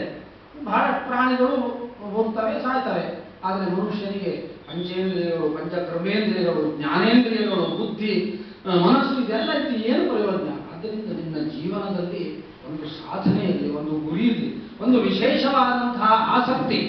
ನಾನು ಇನ್ನೇನು ಮಾಡಲಿಕ್ಕೆ ಆಗುವುದಿಲ್ಲ ಆದರೆ ಒಂದಷ್ಟು ಪರೋಪಕಾರ, ಒಂದು ಶಾಂತ ರೀತಿಯಿಂದ ಬದುಕುವಂತಹ ಒಂದು ಕ್ರಮ, ಕ್ರೋಧಾದಿ ರಹಿತವಾದಂತಹ ಜೀವನ, ಇದನ್ನು ನಾನು ಮಾಡಲಿಕ್ಕೆ ಆಗಲಿಲ್ಲ ಅಂತಾದರೆ ನಾನು ಹುಟ್ಟಿ ವ್ಯರ್ಥ ಅನ್ನುವುದಾಗಿ ನಮಗೆ ಶಂಕರಾಚಾರ್ಯರು ಅದನ್ನು ಎತ್ತಿ ತೋರಿಸ್ತಾ ಇದ್ದಾರೆ. ಹಾಗಾಗಿ ಪ್ರತಿಯೊಬ್ಬ ಮನುಷ್ಯನ ಜೀವನದಲ್ಲಿ ಒಂದು ವಿಶೇಷವಾದಂತಹ ಗುರಿ ಇರಬೇಕು. ಆ ಗುರಿಯ ಸಾಧನೆಯನ್ನು ಮಾಡಿದಾಗ ಅವನು ತನ್ನ ಗುರಿಯನ್ನು ತಲುಪುವುದಕ್ಕೆ ಸಾಧ್ಯ. ಈ ಒಂದು ಹಿನ್ನೆಲೆಯಲ್ಲಿ ನಮಗೆ ಆಧ್ಯಾತ್ಮ ದರ್ಶನ ಅತ್ಯಂತ ಅವಶ್ಯಕತೆ. ಆಧ್ಯಾತ್ಮ ದರ್ಶನ ಬರೀ ಜಪ, ತಪ, ಅನುಷ್ಠಾನ, ಹೋಮ, ಯಜ್ಞ, ಯಾಗ ಇದೆಲ್ಲವೇ ಅಲ್ಲ. ಒಳ್ಳೆಯ ರೀತಿಯಾದಂತಹ ಶಾಂತ ರೀತಿಯಾದಂತಹ ಬದುಕನ್ನು ಬದುಕುವುದು, ಪರೋಪಕಾರವನ್ನು ಮಾಡುವುದು, ತನ್ನ ಕುಟುಂಬದಲ್ಲಿ ತನ್ನ ಪರಿವಾರದಲ್ಲಿ ಅತ್ಯಂತ ಆತ್ಮೀಯವಾಗಿ ಬದುಕುವಂತಹದ್ದು, ಅದನ್ನ ಆಧ್ಯಾತ್ಮ ಜೀವಿಯ ಲಕ್ಷಣ ಅಂತ ಹೇಳ್ತಾರೆ. ಆಧ್ಯಾತ್ಮದ ಬದುಕಿನ ಲಕ್ಷಣ ಏನು ಅಂತ ಹೇಳಿದರೆ ಮನುಷ್ಯತ್ವದಿಂದ ಬದುಕುವುದೇ ಆಧ್ಯಾತ್ಮದ ಮೊದಲನೇ ಹೆಜ್ಜೆ. ಆ ಹೆಜ್ಜೆಯನ್ನು ನಮ್ಮ ಪರಂಪರೆ ನಮಗೆ ಅತ್ಯಂತ ಸೊಗಸಾಗಿ ನೀಡ್ತಾ ಬಂದಿದೆ. ಆಗ ಬರ್ತಾ ಬರ್ತಾ ನಾವು ಅದನ್ನೆಲ್ಲ ತಪ್ಪಿ ಬೇರೆ ಯಾವುದೋ ಒಂದು ಮಾರ್ಗವನ್ನು ಹಿಡ್ಕೊಂಡು ಹೋಗ್ತಾ ಇದ್ದೇವೆ. ನಾನು ಇಲ್ಲಿಷ್ಟೇ ಹೇಳ್ಬೋದು, ಇದನ್ನೇ ನಾನು ಇನ್ನೊಂದು ಬದಿ ಹೇಳಿದ್ರೆ ಅಥವಾ ಹೇಳ್ತಾ ಹೋಗೋದಲ್ಲ ಅದ್ಭುತ ನೈಕಾಲದಲ್ಲಿ ಹೇಳುವಂತ ಸ್ಥಿತಿ ಬಂದುಬಿಟ್ಟಿದೆ. ಯಾಕೆ ಬಂದಿದೆ ಅಂತ ಕೇಳಿದ್ರೆ ನಾವೇ ತಂದುಕೊಂಡಿದ್ದು. ನಾವು ಹೊಸತನ್ನ ಅನ್ವೇಷಣೆ ಮಾಡ್ತಾ ಇದ್ದೇವೆ ಬಿಟ್ರೆ ಹಳೆ ತರ ಜೊತೆ ಹೊಸ ಚಿಗುರು ಹಳೆ ಬೇರು ಕೂಡಿರಲು ಮರ ಸೊಬಗು, ನಾವು ಇದನ್ನೆಲ್ಲ ಮರ್ತ್ಬಿಟ್ಟಿದ್ದೇವೆ. ಈಗ ನಮಗೆ ಹಳೆ ಬೇರು ನೆನಪೇ ಇಲ್ಲ, ಹೊಸ ಚಿಗುರು ಬೇಕು ನಮಗೆ. ಹಳೆ ತತ್ವ, ಹೊಸ ಯುಕ್ತಿ ಬೇಕು, ಹಳೆ ತತ್ವ ಬೇಡ ನಮಗೆ. ನಮ್ಮ ಕತೆ ಹೀಗಾದ್ರೆ ನಾವು ಎಲ್ಲಿ ಗುರಿಯನ್ನ ತಲುಪುವುದಕ್ಕೆ ಸಾಧ್ಯ? ಅದಕ್ಕಾಗಿ ಆಧ್ಯಾತ್ಮ ಚಿಂತನೆಯಲ್ಲಿ ಪ್ರತಿಯೊಬ್ಬ ಮನುಷ್ಯನಿಗೂ ಒಂದು ಸಾಧನೆ ಇರಬೇಕು, ಒಂದು ವಿಶೇಷವಾದಂತಹ ಉಪಾಸನ ಇರಬೇಕು. ಹೀಗಾಗಿಯೇ ನಮ್ಮ ಪ್ರಾಚೀನ ಪರಂಪರೆ ಸಂಸ್ಕಾರವನ್ನು ಕೊಡುವುದಕ್ಕೆ ಉದ್ಯುಕ್ತವಾಯಿತು. ಅಂತಹ ಉತ್ತಮವಾದಂತಹ ಸಂಸ್ಕಾರವನ್ನು ಪ್ರತಿಯೊಬ್ಬ ವ್ಯಕ್ತಿಗೂ ನೀಡುತ್ತಾರೆ. ಹೆಣ್ಣಿಗೆ, ಗಂಡಿಗೆ, ಎಲ್ಲರೂ ಒಂದೆಲ್ಲ ಒಂದು ದಿವಸ ದೇವರ ದರ್ಶನವನ್ನು ಮಾಡಬೇಕು, ದೇವರ ಸಂಬಂಧವನ್ನು ಕಳೆದುಕೊಳ್ಳಬಾರದು ಎನ್ನುವ ಹಿನ್ನೆಲೆಯಲ್ಲಿ ಈ ರೀತಿಯಾದಂತಹ ಒಂದು ಅದ್ಭುತವಾದಂತಹ ನಮ್ಮ ಸಮಾಜದಲ್ಲಿ ಈಗಲ ನಾನು ಬಹಳ ವರ್ಷದಿಂದ ನೋಡ್ತಾ ಇದ್ದೇನೆ. ಮುಂಚಿನ ಕಾಲದ ಸಂಸ್ಕಾರಕ್ಕೂ ಈಗಿನ ಕಾಲದ ಸಂಸ್ಕಾರಕ್ಕೂ ಅಜಗಜಾಂತರವಾಗಿದೆ. ಆಗ ಹಳೆ ಹೆಂಗಸರು ನಮ್ಮ ಹತ್ರ ಬಂದು ಕೂತ್ಕೊಂಡು ಬಟ್ಟೆ ಅದು ಮಾಡಿದ್ರ ಆರತಿ ಮಾಡಿದ್ರ ನನ್ನೊಂದು ಏನೇನೋ ಕೇಳ್ತಿದ್ರು. ಈಗಿನ ಹೆಂಗಸರಿಗೆ ಮಾತೆಯರು ಯಾರು ಬೇಸರ ಮಾಡ್ಕೊಳ್ಬೇಕು, ಸರಿಯಾಗಿ ಎದುರುಗೊಳ್ಳಿಕ್ಕೆ ಬರುವುದಿಲ್ಲ. ಎಷ್ಟು ಅಂದ್ರೆ ಈ ಸಾಹಸ ಆಗ್ತಾ ಇದೆ ಅಂತ ಕೇಳಿದ್ರೆ ನಮಗೆ ಆಶ್ಚರ್ಯವಾಗ್ತದೆ. ಸರಿಯಾಗಿ ಎದುರುಗೊಳ್ಳಿ ಒಂದು ಓದುವರನ್ನ ಅಂತ ಹೇಳಿದ್ರೆ ಅದು ಬರುವುದಿಲ್ಲ. ಯಾಕೆ ಅಂತ ಹೇಳಿದ್ರೆ ಅವರದ್ದೇ ಆದಂತಹ ಲೋಕದಲ್ಲಿ ಅವರು ಇರ್ತಾರಲ್ಲ. ಈಗ ಎಂಥ ವಿಚಿತ್ರ ಅಂತ ಕೇಳಿದ್ರೆ ಮೊನ್ನೆ ಒಂದು ಉಪನಯನಕ್ಕೆ ಹೋಗಿದ್ದೆ ಒಂದು 2 ತಿಂಗಳ ಹಿಂದೆ. ಆ ಉಪನಯನದ ಒಟುಕಿನ ತಾಯಿಯನ್ನ ಶೃಂಗರಿಸುವುದಕ್ಕೆ ಬ್ಯೂಟಿ ಪಾರ್ಲರ್ ಬಂದಿತ್ತು. ಉಪನಯನದ ನೆನಪು ಮಾಡ್ಕೊಳ್ಳಿ, ಉಪನಯನದ ವಟುವಿನ ತಾಯಿಯನ್ನ ಶೃಂಗರಿಸುವುದಕ್ಕೆ ಬ್ಯೂಟಿ ಪಾರ್ಲರ್ ಬಂದಿತ್ತು. ಬರಲಿ, ನನಗೆ ಅದು ಬೇಸರ ಇಲ್ಲ. ಆದ್ರೆ ವಟುವಿನ ತಾಯಿಯನ್ನ ಶೃಂಗರಿಸುವುದಕ್ಕೆ ಬ್ಯೂಟಿ ಪಾರ್ಲರ್ ಬಂದ್ರೆ ನಾವು ಆ ಮಗುವಿಗೆ ಏನು ಸಂಸ್ಕಾರ ಕೊಡ್ಲಿಕ್ಕೆ ಸಾಧ್ಯ? ತಡೆಯಿರಿ ಅಂತ ಹೇಳಿದ್ರೆ ಎಷ್ಟೊತ್ತು ಕಾಯುವುದಕ್ಕೆ ಸಾಧ್ಯ? ಎಂತಹ ಮುಹೂರ್ತದಲ್ಲಿ ನಾವು ಮಗನಿಗೆ ಮಂತ್ರೋಪದೇಶವನ್ನು ಮಾಡಬೇಕು. ಅಂತಹ ತಂದೆ ತಾಯಿಗಳು ಬ್ಯೂಟಿ ಪಾರ್ಲರ್ ಹತ್ರ ಕೂತ್ಕೊಂಡು ಅಥವಾ ಇದೆಲ್ಲೋ ಕುಳಿತುಕೊಂಡು ಕಾಲವನ್ನು ಕಳೆದ್ರೆ ಉಪಸಮೀಪೆ ನಯನ ಇತ್ಯುಪನಯನ ಶಬ್ದದ ಅರ್ಥ ನನ್ನ ಮಗನನ್ನ ಭಗವಂತನ ಸಮೀಪಕ್ಕೆ ತೆಗೆದುಕೊಂಡು ಹೋಗಿ ಗಾಯತ್ರಿ ಮಹಾಮಂತ್ರವನ್ನು ಉಪದೇಶ ಮಾಡಿ ನಿನ್ನ ಜೀವದ ರಕ್ಷಣೆಗೋಸ್ಕರವಾಗಿ ನಾನು ನಿನಗೆ ಕೊಡುತ್ತಿರುವಂತಹ ನಿಧಿ ಎನ್ನುವುದಾಗಿ ಕೊಡುವ ಮಂತ್ರವನ್ನ ಬದಿಗಿಟ್ಟು ಏನೋ ಒಂದು ಅಲ್ಪ ಕಾಲದ ಒಂದು ತಾಸಿನ ವಿಡಿಯೋಕ್ಕೋ ಫೋಟೋಕ್ಕೋ ಅಲಂಕಾರವನ್ನು ಮಾಡಿ ಈ ಸಂಸ್ಕಾರವನ್ನು ಇಷ್ಟು ಬದಿ ಇಟ್ಟರೆ ನಾವು ಎಲ್ಲಿಂದ ಇದನ್ನೆಲ್ಲ ರಕ್ಷಣೆ ಮಾಡ್ಕೊಂಡು ಬರ್ಲಿಕ್ಕೆ ಸಾಧ್ಯ ಹೇಳಿ ನೀವೇ ಹೇಳಿ. ಆದ್ದರಿಂದ ನಮ್ಮ ಸಂಸ್ಕಾರದ, ನಮ್ಮ ಸಂಸ್ಕೃತಿಯ, ನಮ್ಮ ಆಚಾರ ವಿಚಾರವನ್ನು ರಕ್ಷಿಸುವುದಕ್ಕೆ ನಾವು ಜವಾಬ್ದಾರರು ಬಿಟ್ಟರೆ ಇನ್ನು ಬೇರೆಯವರನ್ನು ಹಳೆಯುವ ಹಾಗಿಲ್ವೇ ಇಲ್ಲ. ನಾವು ದಾರಿ ತಪ್ತಾ ಇದ್ದೇವೆ. ಇದು ಎಲ್ಲಿ ಹೋಗ್ಬಿಡ್ತದೆಯೋ ಗೊತ್ತಿಲ್ಲ. ನಾನು ನಮ್ಮನೇಲಿ ನಾಳೆ ಆಗು ನಾನು ಹೇಳುವಿಷ್ಟೇ, ನನ್ನ ಹತ್ರ ಅದನ್ನು ಸರಿ ಮಾಡ್ಲಿಕ್ಕೆ ಆಗದ ಧೈರ್ಯ ನನಗಿಲ್ಲ. ಯಾಕೆಂತ ಕೇಳಿದ್ರೆ ಪ್ರಪಂಚದ ಮಾಯಾ ಪ್ರಪಂಚದ ಮಧ್ಯದಲ್ಲಿ ಬದುಕ್ತಾ ಇದ್ದೇವಲ್ಲ. ಈ ಮಾಯೆಯನ್ನು ಕೈ ಬಿಟ್ಟರೆ ಆಗೋದಿಲ್ಲ. ಈ ಮಾಯೆ ನಮ್ಮನ್ನು ಮುಸ್ಕಿ ಬಿಡ್ತದೆ. ಎಷ್ಟೊತ್ತಿಗೂ ಕಣ್ಣು ಮುಚ್ಚಿಕೊಂಡಿರಬೇಕು. ಕಣ್ಣು ಬಿಟ್ಟರೆ ಎಲ್ಲ ಕಾಣ್ತದೆ, ಹೇಳಲಿಕ್ಕಾಗೋದಿಲ್ಲ. ಹೀಗೆ ನಮ್ಮ ಒಂದು ಪರಂಪರೆ ನಡೆದುಕೊಂಡು ಬರ್ತಾ ಇದೆ. ಆದ್ದರಿಂದ ನಾವೆಲ್ಲರೂ ಪ್ರಯತ್ನ ಮಾಡೋಣ, ಇಂತಹ ಒಂದು ಉತ್ತಮವಾದಂತಹ ಕಾರ್ಯಕ್ರಮವನ್ನು ಸಂಘಟಿಸುವ ಮೂಲಕವಾಗಿ ಇನ್ನೂ ಹೆಚ್ಚೆಚ್ಚಿನ ಜನಕ್ಕೆ ಇದು ತಲುಪಬೇಕು.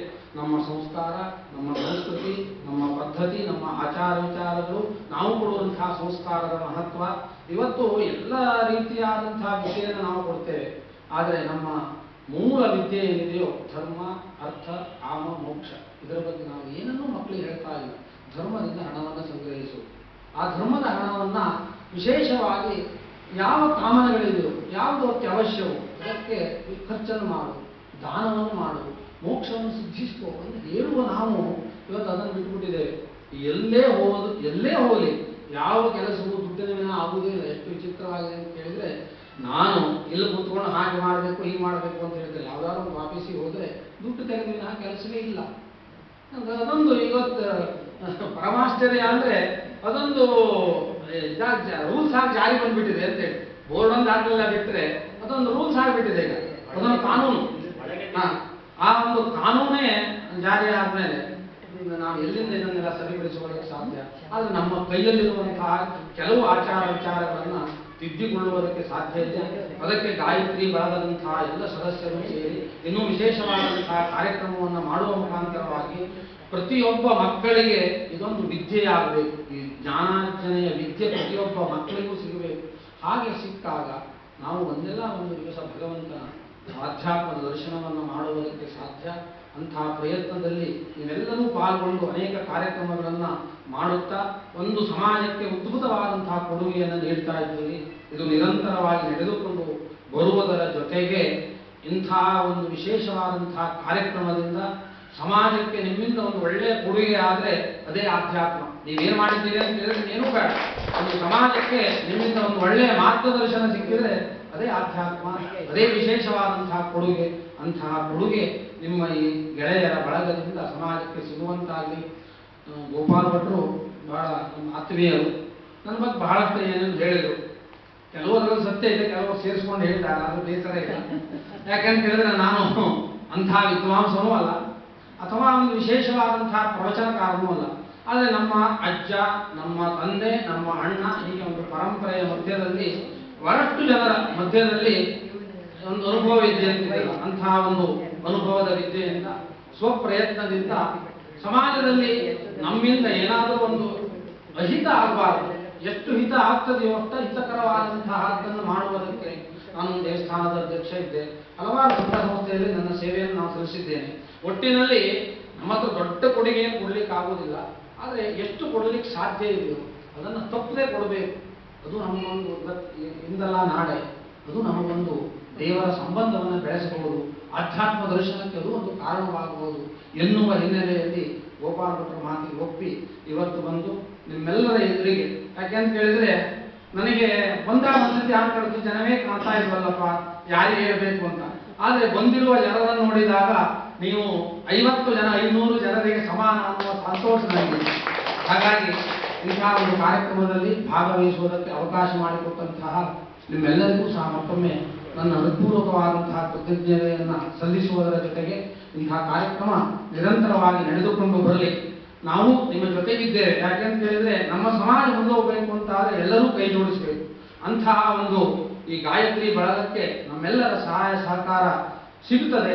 ಇನ್ನೂ ಹೆಚ್ಚಿನ ರೀತಿಯಲ್ಲಿ ಕಾರ್ಯಕ್ರಮಗಳು ನಡೆದುಕೊಂಡು ಬರಲಿ. ಇದು ವಿಸ್ತಾರವಾಗಿ ಬೆಳೆದು ನಮ್ಮ ಸಮಾಜಕ್ಕೆ ಒಂದು ಆಧ್ಯಾತ್ಮ ದರ್ಶನಕ್ಕೆ ಅಥವಾ ಭಗವಂತನ ದರ್ಶನಕ್ಕೆ ಉತ್ತಮವಾದಂತಹ ಅಡಿಪಾಯವಾಗಲಿ. ಈ ಅಡಿಪಾಯದಿಂದ ಎಲ್ಲರಿಗೂ ಸಹ ಭಗವಂತನ ಸಂಬಂಧ ನಿರಂತರವಾಗಿ ಇರುವಂತಾಗಲಿ ಎನ್ನುವುದಾಗಿ ಆ ಭಗವಂತನನ್ನು ಪ್ರಾರ್ಥಿಸಿ ಗಾಯತ್ರಿ ಬಳಗದ ಎಲ್ಲ ಸದಸ್ಯರಿಗೆ ಮತ್ತೊಮ್ಮೆ ನನ್ನ ಹೃತ್ಪೂರ್ವಕವಾದಂತಹ ಅಭಿನಂದನೆಯನ್ನ ಸಲ್ಲಿಸುತ್ತಾ ನಿಮ್ಮೊಡನೆ ನಾನಿದ್ದೇನೆ, ನಾವೆಲ್ಲರೂ ಕೈ ಜೋಡಿಸ್ತೇವೆ ಎನ್ನುವುದನ್ನು ಹೇಳುತ್ತಾ ನನ್ನ ಮಾತಿಗೆ ವಿರಾಮವನ್ನು ಹೇಳ್ತಾ ಇದ್ದೇನೆ. ಎಲ್ಲರಿಗೂ ನಮಸ್ಕಾರ.